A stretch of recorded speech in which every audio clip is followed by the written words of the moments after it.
Hello, successful people. Welcome back to the Iron Fire Success Channel, and thank you to our subscribers. And if you're new, welcome. This is the channel where we give you information, motivation, and inspiration to overcome obstacles and achieve your goals and your dreams. I'm DK. And I'm Mo. Today, we're going to share with you why, although building a custom home is a rewarding experience, it can be aggravating AF. We're going to give you the top 5 things we've experienced so far so that if you're doing your new home construction, you'll be better prepared. Yeah, we just want to tell you what we've experienced so far, some things that have been absolutely aggravating for us. Yes. If you ask anyone who's ever built a custom home or built new construction, they'll tell you it's an emotional roller coaster ride. That brings me to my first of the top 5 reasons why building a custom home is aggravating, is that people say things like that, but they don't tell you what that actually means. Right. Like, we had family who actually did say what it means, but most people don't. They'll say, oh, you should pack your patience, or, things could go wrong, or it's an emotional roller coaster. But okay, what does that mean? I think that if somebody tells you that, you should say, for example, or such as, so that now you'd be able to tell what's a small problem from what's a big problem, because we have no way to tell what's normal from what's not. So the second and third things are process and personnel changes. Yes. In our process, we had a meeting, a pre-construction meeting, and the folks who were there were the folks who were supposed to follow us throughout the entire process. So it was our construction manager, our salesperson, our designer.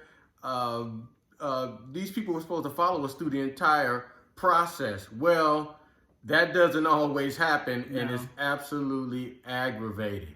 Because those people who are on the team are supposed to be overseeing and supervising the project. Now, the sales manager is still the same. The designer is still the same. But the one person who 30 days after we had that meeting got changed was? The project manager. Probably the most important person changed, and we didn't even know. No, because the builder changed their process. Yeah. So that instead of the project manager taking over before the concrete foundation was poured, they changed it so that they hired a person whose only job was to oversee concrete foundations being poured. So now the project manager didn't pick up until after that person got done. Right, and to the builder's credit, what they were trying to do was actually speed up the process or make it easier, make it more efficient. However,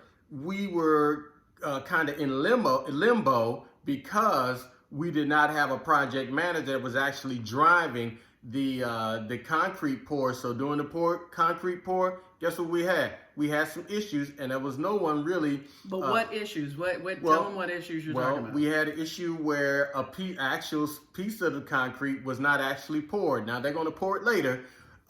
We had an issue where plumbing was in the wrong place. Spot. Now, if we would have had a project manager, of course, we believe they would have caught that. Right. And what was aggravating was the meeting we had with the project manager before all that happened was like 2 to 3 hours long. We went over the whole contract, the floor plans, the multiple version of the floor plans, everything. So the person who would have known all those things was not even working on our project anymore. Right. And so the guy who picked up after the concrete was poured, great guy, very knowledgeable guy, but we didn't have a 2-hour meeting with that guy. Yes. So that was aggravating. But then there was another personnel change, right? Like, what was that person called? The customer service rep or client services contact? Yes.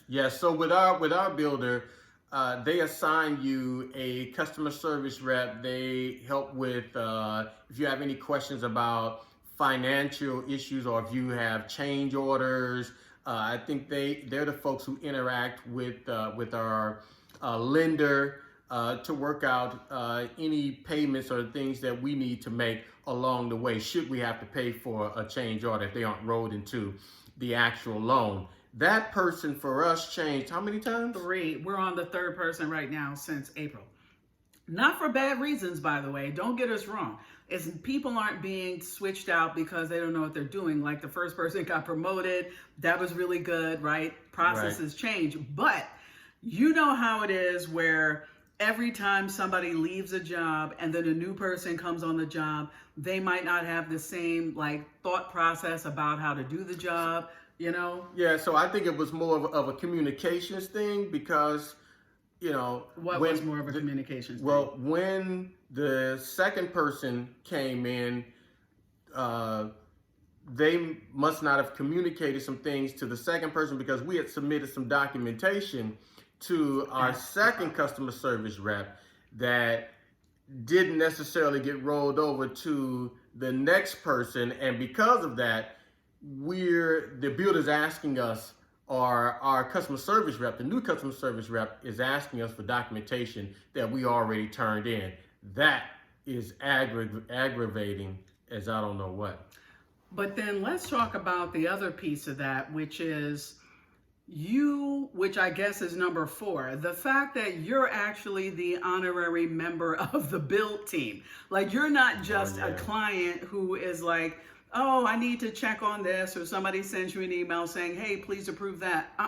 You need, every time something happens, you need to go to the contract, figure out what's supposed to be happening from what's not, read any addendums or upgrades and things you ask for, because if you don't do that, there might be things happening out of sequence. Didn't you catch a few typos where numbers were backwards? Yes. What was the other thing that happened with that though, where like there was something we had in the contract that didn't get included when it was supposed to? So we got to, it was at our tile and flooring meeting. So we got to the tile and flooring center, and we know our designer is great person, but they have so much on their plate sometimes that they may miss things that are actually in your contract. So in our contract, we actually paid a little more to actually upgrade tile in certain places in our home. We get to the design center and actually we almost got lower level or lower grade tile than we actually paid for. So again, like Dee said, you gotta go through your contract.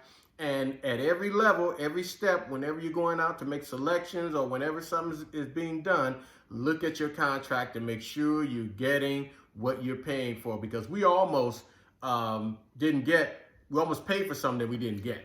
Oh, you know what? I know we said there's going to be 5, but it's about to be 6 because I just remembered this as you were talking.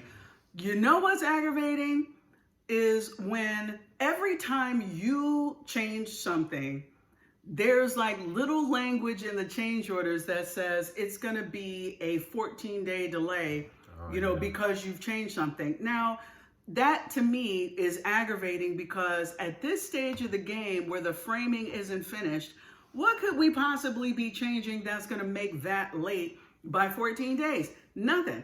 But because it's in the language that way, it's really against you as the customer, like that you're going to be the cause of a delay, when in actuality, it's taken them like a month and a half to frame up our house when the lumber had been there since... It's been almost, 4 weeks? Yeah, and not like 6, because the lumber was there, it was the beginning of September. But we're into like the 6th week now. Yeah, so it's 6 weeks. Yeah. Right. So I'm just saying, how is it going to be anything we're going to do that's going to make it late? But nope. So just know that every contract is actually written in favor of the builder, and things are construed or held against the customer. That is normal. It's still aggravating. Yes, it is. So what is our last thing, which now is number 6, which should have been 5? Trash. People. Trash. Your house is about to be built on a landfill, because when we went up to the site, oh my God, yeah, bottles and cans and food that was just tossed to the side, not thrown in the receptacle. I mean, it is out of control. Yeah, it's really aggravating because we were going up to take footage for our video. You know, you want to do a timeline of your build, you know, and, you know, you want to show off, you know, what's happening, or just, you know, a personal timeline for your own purposes. And literally, it's a landfill, bottles and cans and food wrappings and aluminum foil Not just on the from ground, the workers. right? I mean, but like inside in the house, of the house. actually in the house, left there and sitting up in the walls. But it's not closed up in the walls, yeah, but it's just sitting in the walls. But it's really aggravating, especially when there is a receptacle a few feet away. Now, to be fair, when we went up there while the work was being done and saw how that happens, it does kind of show, at least to me, how that can go down, because it's not like we got an office job where if you want to get up, go to the soda, you know, refrigerator, get something to drink, bring it back, drink it, throw it in the garbage. No, these people are out here working in the hot Texas sun for hours, and they don't have, to me, observable break time. So yeah, when you're out there working so that you don't collapse a heat stroke, you do have to keep water nearby, and you're drinking, and then when you're finished, you're gonna toss it over your shoulder. However, like 2 months of doing that, that could really build up. Yeah, and what's happening is as they're grading around your house, so they're folks are building, they're framing, they're doing plumbing, they're doing all these things on your foundation, which may not always be ground level. So obviously those workers who are drinking the water, drinking their beverages, of course they're just throwing things out over the edge. But what's happening is at the same time they may be doing some grading, so all of this plastic, these bottles, these cans, they are getting basically covered up into your yard, and you may not know that. We've had neighbors say that, hey, as they're doing landscaping and as they're doing planting, you know, after their home was constructed, they're finding bottles and like, who the hell is trying to be digging up a bottle? So they're in referring to it backyard? as like a landfill. So at any rate, you know, this trash during the build, you can expect it. Well, at least for us, we had trash, and it was absolutely aggravating. It was way more than what we thought. So this way, you know, and we did tell the builder, and the builder did, you know, do some work to clean it up. But unless somebody's going to come out there and do that every day, there's just a certain level of trash that seems to always be present. Yep. Okay, so we're going to end it there because now that's 6 and not 5. But we just wanted to share with you all some of the things that have aggravated the mess out of us during this process. Not to the point where we regret doing our custom home, because our house is going to be awesome. Yep, just stay on it and pray on it. Yes. So thank you so much for watching this video. And as always, be peaceful and count your blessings. And subscribe and hit the notification bell. Yes. Ding, ding, ding. Yes. All right.